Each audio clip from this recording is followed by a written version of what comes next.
Welcome to CBN4's Primetime News Package. I am your presenter, Alan Christopher. First up, the Commonwealth of Dominica is set for a new offshore bank this year, with Digibank announcing plans to begin operations here on the island. According to a press release, the company is hoping to ride a trend of globalized wealth and is hoping to bring technology into offshore banking services.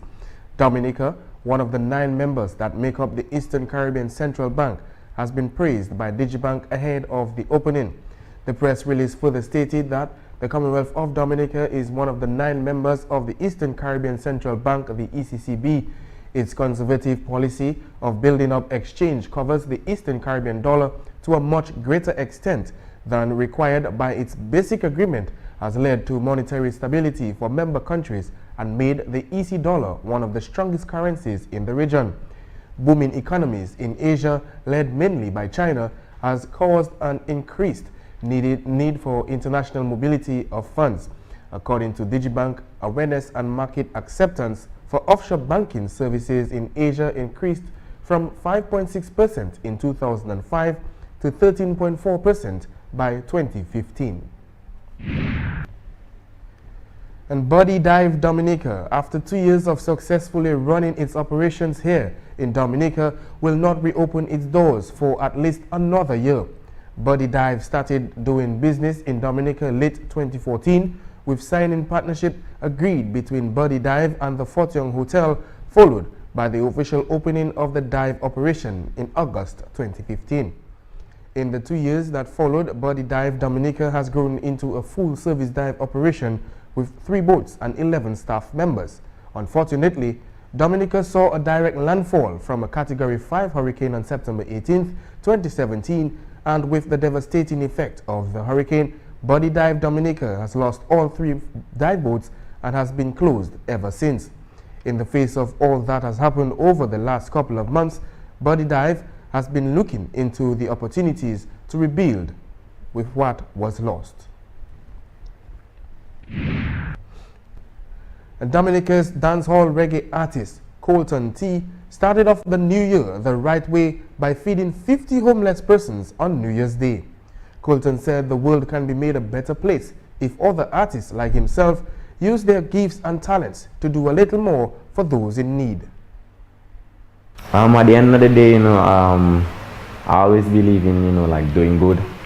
That's how I kind of want to live my life. And I've seen a lot of people in the past, great people, do great things, and I just want to just make my impact by doing, great things. So I just carrying on the legacy of, all the greats that have done it before, and just doing it right now in my time. The artist further stated that feeding the homeless is something he would love to continue doing. He went on to say that the reception of the persons being fed is heartwarming.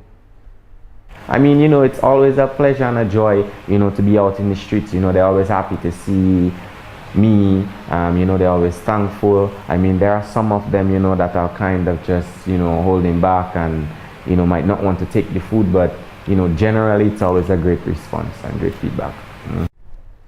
He mentioned his involvements in a number of charity events, such as a visit to the psychiatric ward every year to perform at their events, a visit to different schools, and various other charity events. And stay tuned, we'll be back with more news right after this break.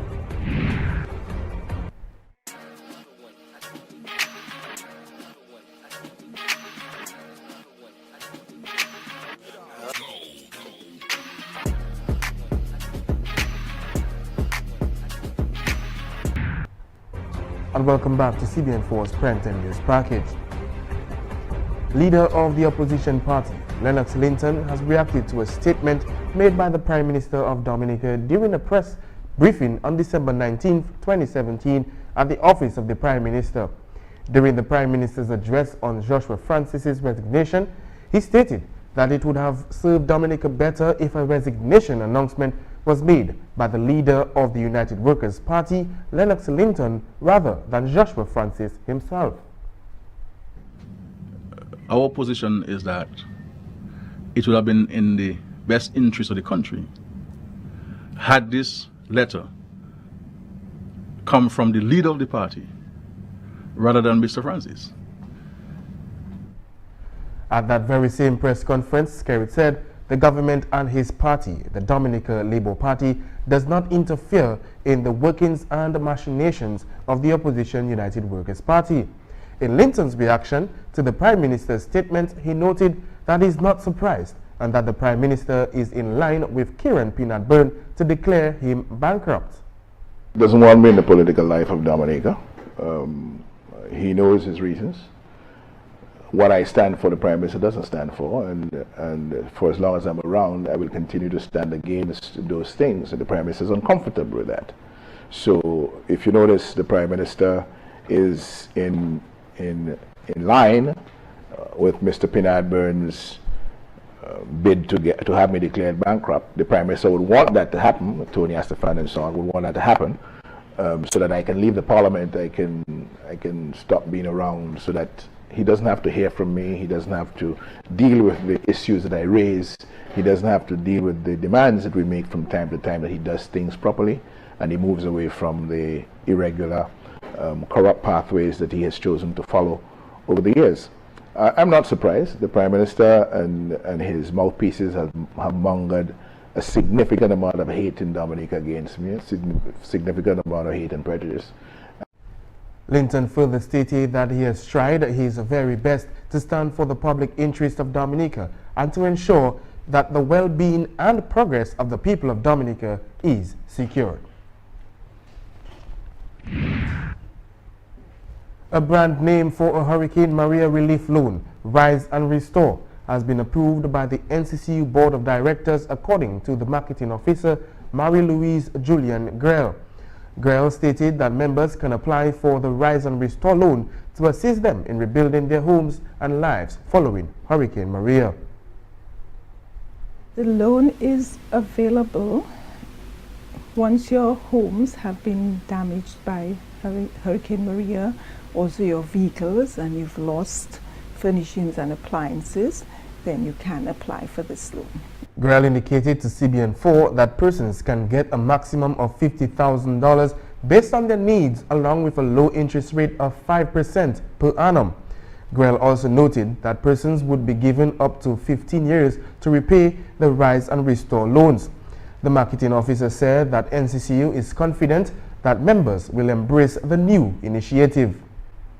We believe members will embrace the Rise and Restore loan because, as we know, a number of members, their insurance settlements may be short because some of their homes were undervalued, so the insurance settlements will not cover what they need to repair and bring their homes back to what it was before, close to what it was before.